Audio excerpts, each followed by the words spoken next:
Hello, my cup fillers, and welcome back to the Can I Get a Refill podcast. If you're new here, I'm Steph. I'm your host, and I help women stop pouring from an empty cup and start building a life that actually supports them. If that's something that you're interested in, you should hit subscribe and stick around. I also recommend jumping on the website, www.canigetarefillpodcast.com.au, linked below, to download your free ebook on 7 steps to protect your energy and fill up your cup, because every area of your life comes back to the relationship you have with yourself, so make sure it's a very strong one. Download it today and make yourself your number one priority. Okay, now let's jump into the episode. Today is a solo episode at home. If you think I sound slightly more quiet than usual, it's because I'm recording for the very first time with my son napping in that bedroom just in the back there with a towel under the door. He's meant to be in daycare today. This is my recording day, but he had the sniffles this morning, so I thought I'd better do the appropriate thing and keep him home so he doesn't make everyone else sick. So I'm attempting this, so we'll see how the episode goes. You might see him running around the back any minute now. Today we're talking about a regulated nervous system and my tips on how to regulate your nervous system, but it's in relation to manifestation. You know that's my favorite topic to discuss, and something that has a lot of circulation online in recent times, and something that I have discovered personally is you cannot manifest your desires from survival mode. So many of us, so many women especially, mothers especially, are running around in survival mode. So let's tackle some ways we can regulate that nervous system to pull ourselves out of survival mode and into receiving mode, which is the perfect energetic match for your manifestation desires. I think a lot of us have misunderstood manifestation a little bit. A lot of the times we're told to vision board harder or visualize, think more positively, and raise your vibration. And whilst all these have their place in manifestation, that's for sure, but nobody really talks about the fact that your body cannot receive what your nervous system deems as danger or a threat. I often reference that the ego and the nervous system's job is to keep you safe. It is absolutely vital, or we'd be jumping off bridges all the time. We'd be getting behind the wheel drunk. We'd be doing stupid things. So it is protection that is needed. But you often hear people reference the saber-toothed tiger. It's very overused. Biologically and evolutionary, your body doesn't know the difference between a work deadline and a saber-toothed tiger. You will not die from a work deadline, from missing a work deadline, but you would if a saber-toothed tiger is behind you. But your nervous system is deeming that as the same threat. Now, this is why I often reference, I'm going to get into my tips, but movement is one of those that's really underrated, because if you're sitting at your desk and you're having that adrenaline and you're not running, like your body's saying run from the saber-toothed tiger, but you're sitting, it's building up and building up and building up inside your body. So that's why shaking things off, I always say, you see ducks shaking off after they have a fight with someone. It's getting rid of that energy out of your body. Go for a walk around the block. Pretend you're going to get yourself a coffee, but don't, because if you're stressed, that's only going to spike your cortisol. The aim is to do things that feel good for the body and get that energy out of your body. So a lot of us, and as I said, women especially and mothers especially, we're in almost like a stress addiction. We're living in fight or flight. We're constantly doing instead of being. And that's why one of my solo episodes was about getting into your divine feminine energy. The feminine energy, it's not about being female. That's the being energy. That's the receiving energy. Perfect to bring in those manifestations. The masculine energy is the doing, that's the attacking, that's the going after things. Yes, it has its place. You cannot live in it 24/7. So you need to be able to settle back into that feminine energy, that receiving mode and the being mode. And there is no doubt that women have more dysregulated nervous systems. Mind you, I was just in Priceline Pharmacy and I saw this young, fit, confident-looking dude, and he had 2 items in his hand, and they were both the rescue remedy. One was the spray, one was the lollies. I felt like giving him a big hug, because you don't know how stressed people are and how they bottle it inside. I used to think my husband was the chillest person in the world, and then once I caught him standing outside checking his pulse, because he bottles it in. So I wanted to give that guy a hug so much. But as women, we have so many different people coming to us and relying on us, and so many different areas of life that we're undertaking. And if you relate that to mine and my husband's relationship, I left the 9-to-5 job a year ago. I'm doing my business, I'm doing his business, but it's not, I do 1 day a week sales for his company, but it's not that regular income that I was getting. Absolutely so happy with my choice. I will never, please, dear Lord, never go back to working for someone else. This has been the best year of my life. But he is the sole breadwinner at the moment whilst I'm building my business, because his has been going for about 7 years, I think. So his is at a stage where it's able to keep our family afloat financially.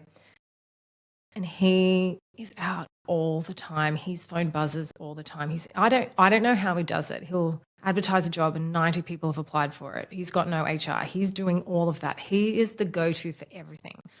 He has tunnel vision for that job. He just does that job. He has barely parented in the last 4 days. I've been doing the days and the nights, and that's why not having my son in daycare today is really tricky for me, because I've been doing every day and every night. But I tell him, don't worry about Stuffy, you do that.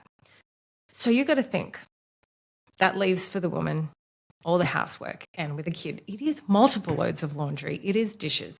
I try to home cook everything. At the moment, I'm making the best jelly in the world. It's just apple juice with gelatin and it tastes so good. But I'm like constantly cooking in the kitchen to make sure my son doesn't have food with additives and preservatives. So I'm, whole foods, home cooked meals. So nearly all of the cooking now. And that used to be, my husband used to do all of the cooking.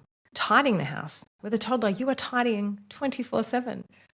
Most of the parenting is me talking to real estate agents for investment property, talking to daycare, all the life admin, me podcasting, me doing socials, me doing work for my husband. That I'm wearing 7 to 10 hats. My husband's wearing one. So his job is far more taxing, but his focus is on one thing. Mine's on 100 different things.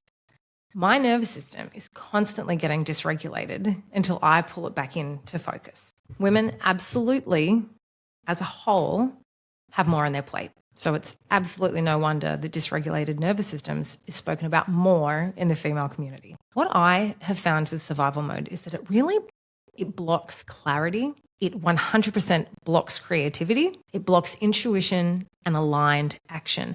And a dysregulated nervous system could be from something like a bad night's sleep. My son was sleeping really well. As soon as he gets a blocked nose, because he's still sleeping with a dummy, he just does not sleep. Last night was the most horrendous sleep I've had. I had a wonderful 9 a.m. podcast recording booked in with a US guest that I was so looking forward to.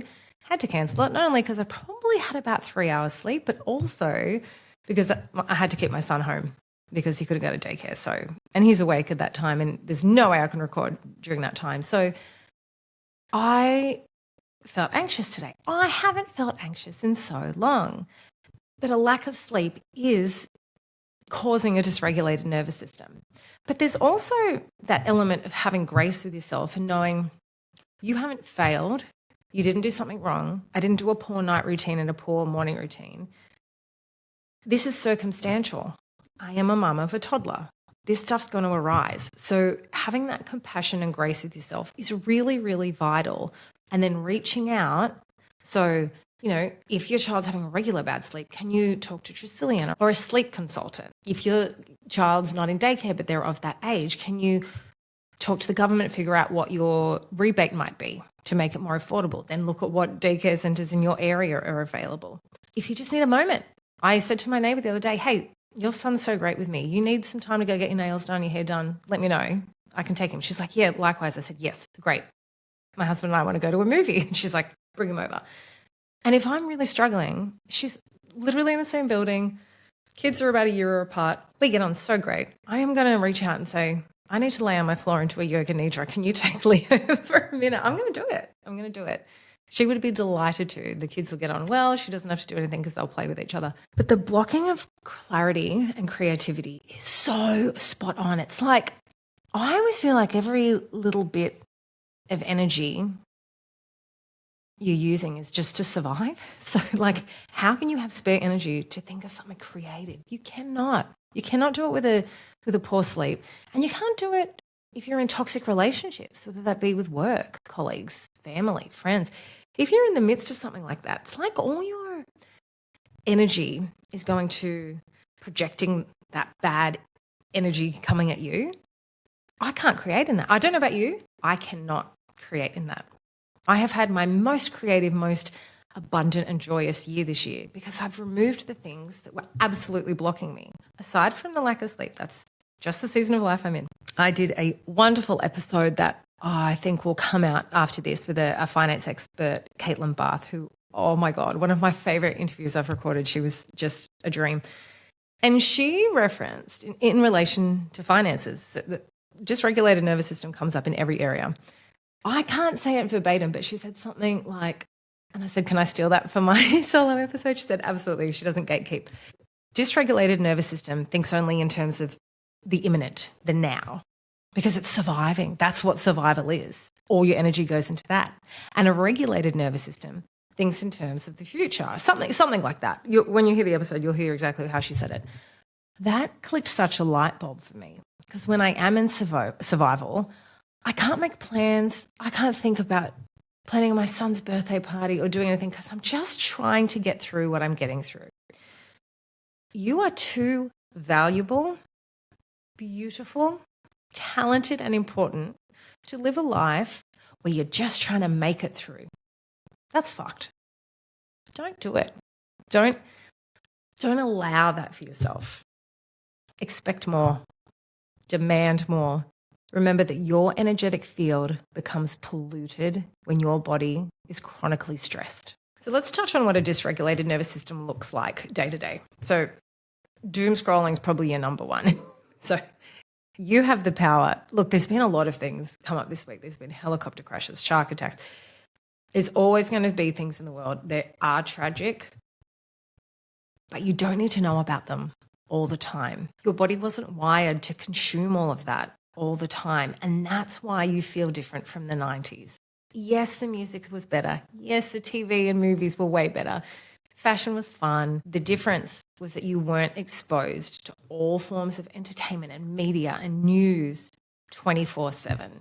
You'd get little bits of it. And even think about when Facebook first came in.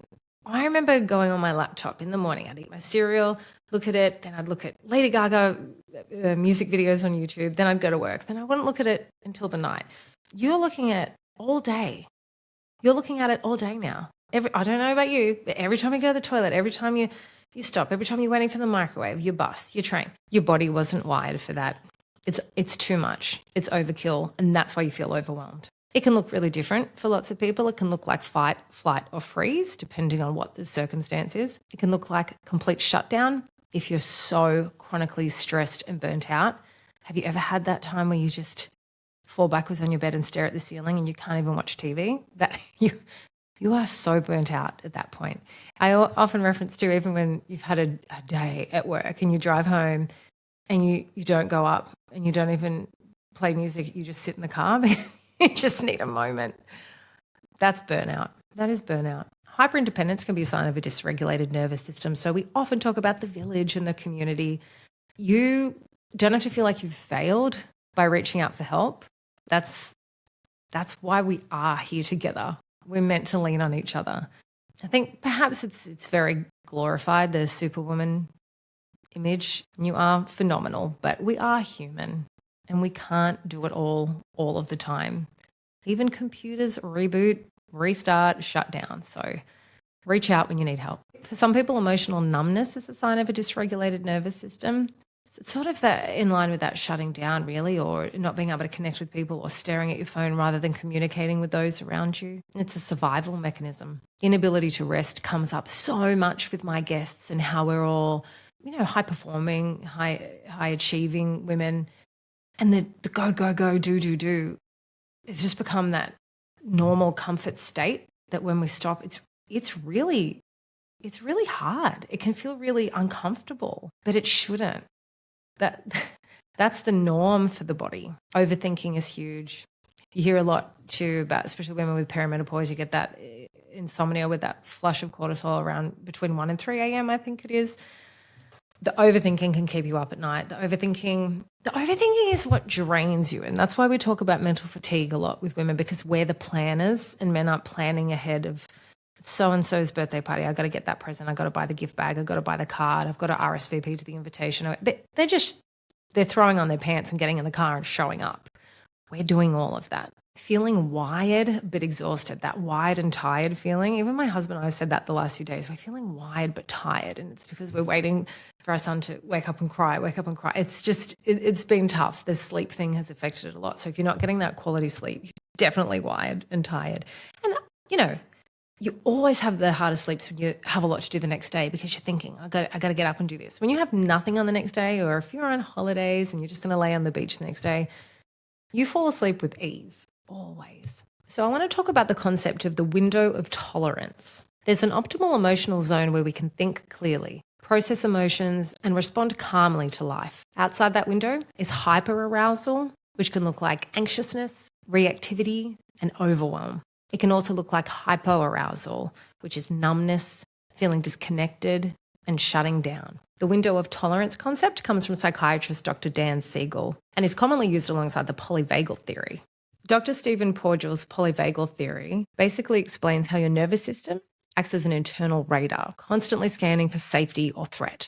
You may have heard of people talk about the vagus nerve, which you can work on through things like gargling, humming, singing. It's the body's longest nerve, which connects the brain to other major organs, like your heart and your gut, which we know are very affected by emotions. Okay, for the juicy stuff, let's talk about why a dysregulated nervous system is blocking your manifestation desires from coming true. Your brain filters reality based on what it believes is important and safe. So let's blend the spiritual with the neuroscience together. Being in survival mode will always make you focus on lack, scarcity, and what's not working. As I said, it's part of the nervous system and the ego to protect you from having that happen again. But what we know energetically is that like attracts like. And when you're in that mode, the universe recognizes this girl likes fear and scarcity. I'm going to send her more of that. The universe isn't a person up there thinking, you know what, you're a good person, you deserve a break. It doesn't work like that. It's completely impartial. It's just going with energy of like attracts like. And there's so many times where things will go wrong. And I definitely get down into that. And I'm like, you know what, just as an experiment, I'm going to go the next 7 days with forcing myself out of it and actively catching myself and forcing not a false positive, it's not a toxic positive, but moving into what is working well. And that's where, hey, gratitude's huge, because when you start thinking what's going right, you notice so many things. And believe me, if you're in the position where you can listen to me right now, there is a lot more going right in your life than going wrong. You would have heard me reference in previous episodes the RAS, the reticular activating system. This RAS is a bundle of nerves located on the brainstem. It tunes our attention, regulates behavior, and drives motivation. Think of it as the brain's biological spam filter. It's constantly scanning, and it filters millions of sensory input daily, bringing only what aligns with your core beliefs and goals into conscious awareness. So, what does that mean for you with manifestation? If you're focusing on the lack, if you're focusing that that's too hard, I can't do that, money doesn't come to people like me, the universe is going to affirm that, and your reticular activating system is going to scan for proof to deliver that to you. Everything in life is like a game. Think of it like you're a player in a game. You need to play games and trick your mind. You need to play games back. You need to force yourself into focusing on the good and what's going right. And people can label this as toxic positivity, but it's not. It's survival. You're pulling yourself out of a slump and urging yourself towards what's better. Honestly, that's saving yourself. And believe me, when you are burnt out and anxious, your brain looks for more proof that life is hard. You know that everything feels harder on the days where you've had less sleep. It's the same thing. It's the same thing as feeling burnt out and stressed and anxious. And on the other end of the spectrum, when you feel safe, when you feel grounded, when you feel emotionally regulated, your brain becomes more open to opportunities, ideas, creativity, and connection. Have you ever noticed that people piss you off way less when you have a regulated nervous system or are well rested or not as stressed? That's not a coincidence. It's like your tolerance for things is much higher. It is such a better way to live. So the RAS is always filtering information. You will notice what you repeatedly focus on. You're going to notice that more. You're thinking about bills, you're thinking about lack, you're thinking about debt, you're going to see a hell of a lot more of it. And emotionally charged thoughts reinforce neural pathways. Something like Debt will bring up a lot of fear, a lot of shame. They are strong emotions. So that feeling is going to be far more reinforced because of the emotion behind it. So that's why you might hear, I've referenced this before, when I'm actively working on a manifestation, saying affirmations shouldn't be like Bart Simpson writing the lines on the chalkboard. It's about the emotion behind it. So when I talk about visualizing and picture your bare feet walking on the beautiful wooden floors of your forever home, or your hand on the steering wheel of your dream car, really feel it. And when you feel it and put your body in that, emotions arise. How do you feel? And this is another reason why I talk about, don't just focus on the what you want. You want 100 grand, you want 100 grand months. Focus on the why. Why do you want that? What will that bring? Will it bring safety, security? Focus on those emotions. And that goes the other way. When you're focusing on the bad emotions, that's just driving you further into a dysregulated nervous system. The RAS is always acting as a filtering system for attention and awareness. I often say that I believe in magic. I've always been that kind of girl. I have the word believe tattooed on me. I've, always believed that magical things can happen to me. And my bestie always calls me magical when big coincidences and things like that pop up. But manifestation isn't necessarily magic. So it's not if you're more a pragmatic person and a scientific thinker and not a woo-woo person, it doesn't mean that manifestation isn't for you. I think part of manifestation is biological. Your nervous system influences what you notice, what you believe is possible, how you behave, and what you're emotionally available to receive. If you're looking to manifest desires into your life, the most important thing to remember is that a dysregulated nervous system struggles to trust, and manifestation requires trust. So as I touched on, it's far more common for women to have a dysregulated nervous system, not just because we have more on our plate, but because we were brought up in that patriarchal society, and still the younger generation, there's still an element of that where so much more is expected of us alongside of what we do. It's expected to be done with a smile on your face and making people feel comfortable and being that people pleaser, being praised for burnout. I said that in a recent episode with Rocky Swales, the yoga therapist, that we wear that burnout as a badge of honor because we are praised. You did a good job. You're a good girl. It's that good girl conditioning of you need to always be of service to others. And service is important, but not at the cost of yourself. Not only is it okay to put yourself first, I think it's vital. I do it all the time, even over my son, who literally relies on me for survival, because everything will be just shot to shit when I burn out. So my number one job is keeping this ship going. And the concept of earning rest, oh man, we all do it. Men and women alike, but, I'm talking from the female perspective of, I always feel like I got to earn that rest. I got to do this no one's saying it to me. It's in my mind that I need to have been super productive to be able to sit and do something. It's just not the case. Regular rest is absolutely necessary for your body, your mind, your emotions, and your manifestations. The scariest thing is that many women don't even realize they're dysregulated because survival mode has become part of their personality. I always used to hear in workplaces of, people just wearing a badge of honor, like, oh, I did this many hours of overtime. I did this. I've only had this much sleep. And that's terrible. Your employer should be ashamed because they've clearly given too much work for you to do on your own if you need to be working all those extra hours to get it done, or you're not productive enough in the hours that you do have. It's not a thing to praise, that burnout. It means you've neglected yourself somewhere along the line. Don't neglect yourself. We're in the era where women are supporting each other now, and we're going to praise each other when we put up those boundaries and say, I'm taking a step back. I'm taking a rest. I need this. Okay, grab out the pen and paper. Let's talk. Oh, you don't have to. Your notes app, or you can just remember. Let's talk some practical ways to actually regulate your nervous system. But the most important thing that I want you to remember is that regulation isn't one big moment. You don't have to spend $1,000 and go away to a spa weekend or a yoga retreat and you're regulated. It doesn't work like that. It's small signs of safety repeated consistently. Number one, this is in the free ebook I always tell you to download at the beginning of every episode, is to assess your relationships or your circumstances regularly. We're all on that hamster wheel where we're going. And it's not until you stop and reflect. Like if you're ever, I like to go watch the full moon rise over the water because I'm in the east, so I can watch it rise over the water. And when you stop, play a little Stevie Nicks and sit in nature, you can reflect on things. When you're going, kids' TV's going in the background, coffee machine's making noise, the washer, the dryer, you're not reflecting. You're in hustle. When something really isn't working in your life, sit down and look, what is the main culprit? I guarantee you there's always one main one and lots of little things that are giving you the domino effect. Do you have a relationship in your life where someone is absolutely giving you grief over and over again? Is it a boss? Is it work colleagues? Is it a roommate? Is it a family member? Is it a toxic friend? There are definitely people, there have been people in my life. They might have meant well. They might have meant very well.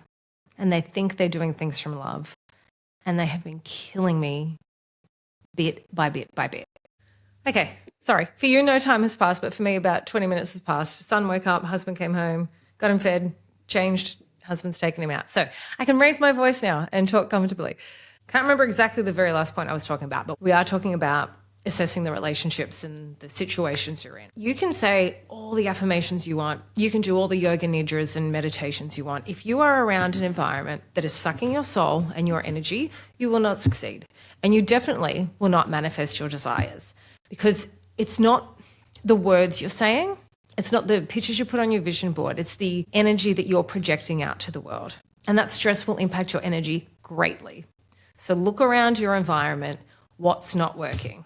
Number 2 is to slow down your inputs. Look at the overstimulation. Look at the coffee. Look at the million things you're doing in the morning.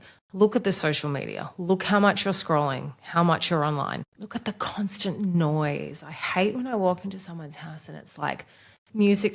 I'm so easily overstimulated. Music's going, TV's going, machines are going, dogs barking, kids are screaming. I'm like, I struggle to catch my breath in those environments. Which is probably why I waited so long to have kids. Multitasking is huge. And nervous system fatigue. Your body was never designed to consume 500 people's opinions before breakfast. When you were growing up in school, you'd see your mum, you'd see your dad, you'd see your sibling and your dog until you got to school. It was a slow morning. You had some music on, you did a little bit of makeup, you got yourself ready. And now we are consuming tragedies. This is why I stopped watching the news. It is not a lack of compassion. I can't do anything about someone who's fallen out of an airplane sky jumping or being bitten by a shark or a helicopter crash. It is so tragic. What am I going to do about it after it's done? I can't do anything. That's a tragedy. So why am I consuming all of this? And I'm not saying block your ears to the atrocities that are happening in the world. They are important to speak on, but you can't be consuming it 24/7.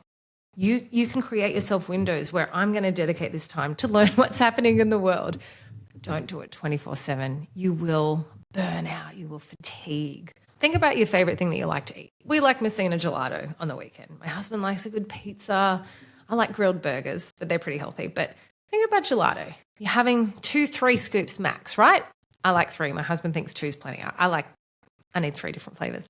As good as that lovely gelato is and high quality, if you were eating a bathtub full of it, you would feel physically ill.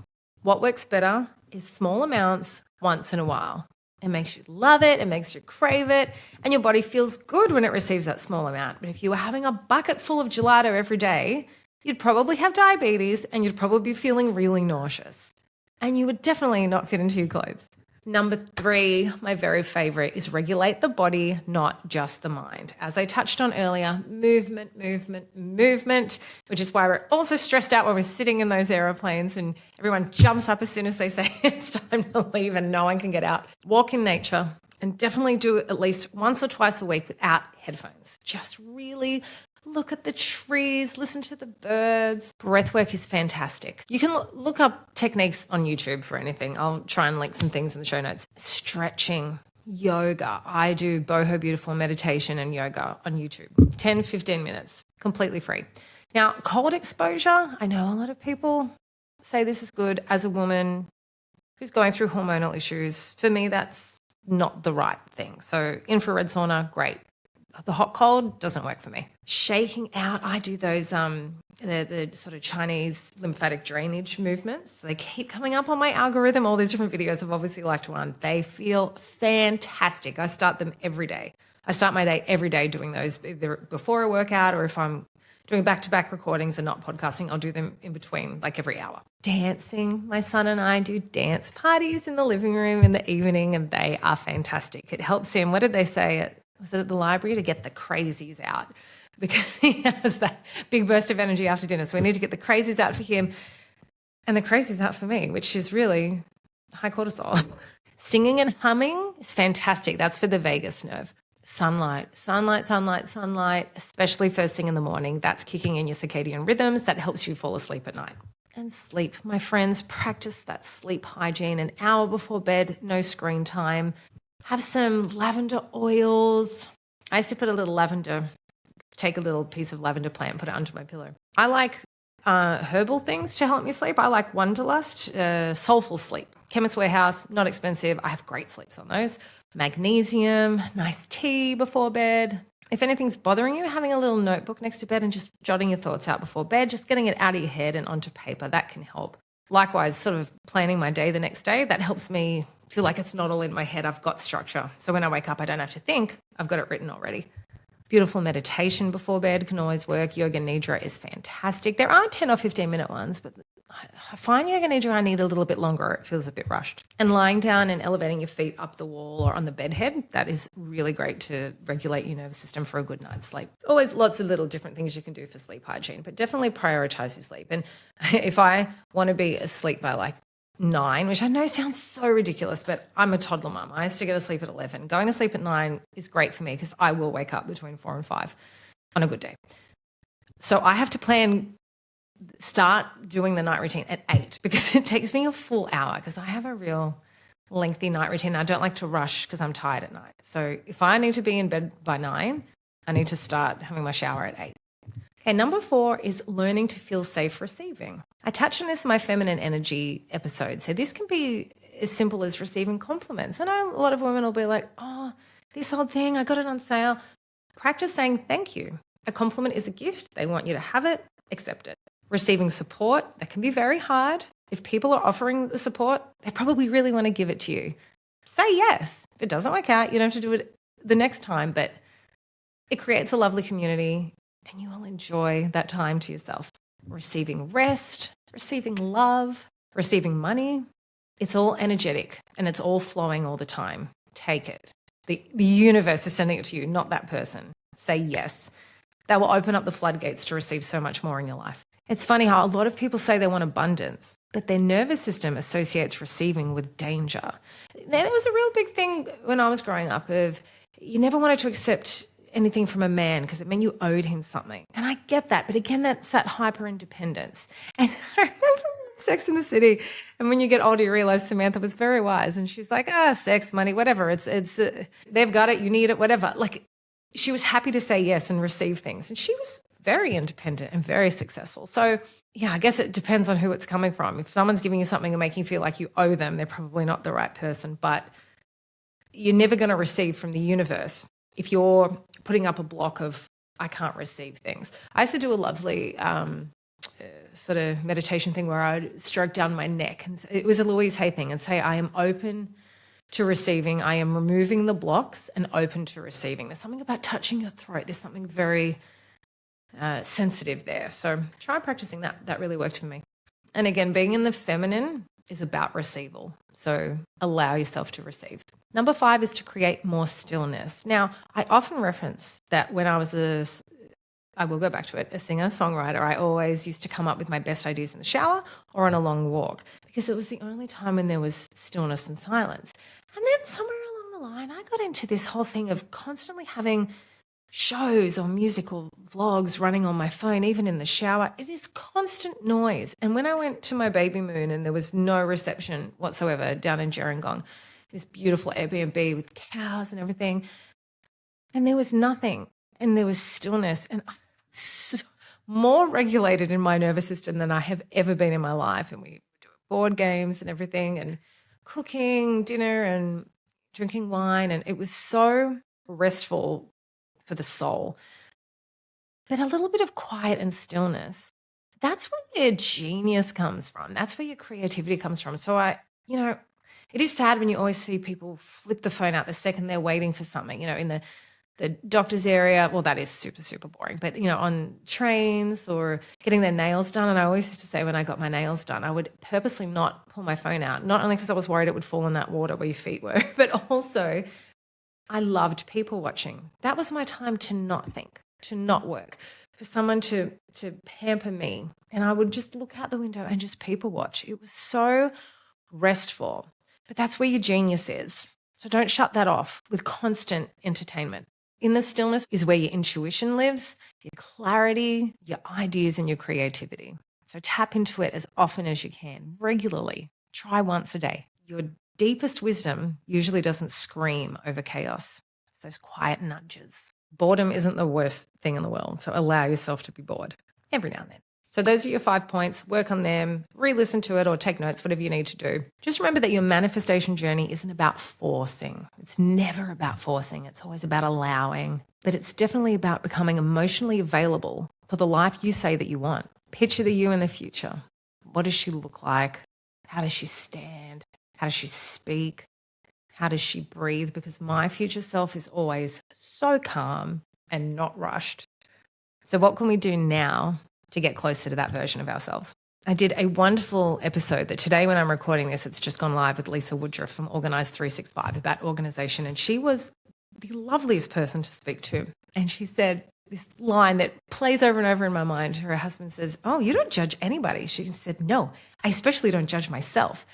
And she said she stopped judging people, and that allowed her to have grace with people. She figured that she was doing the very best she could at any moment, and she just figured that everyone else was doing the same.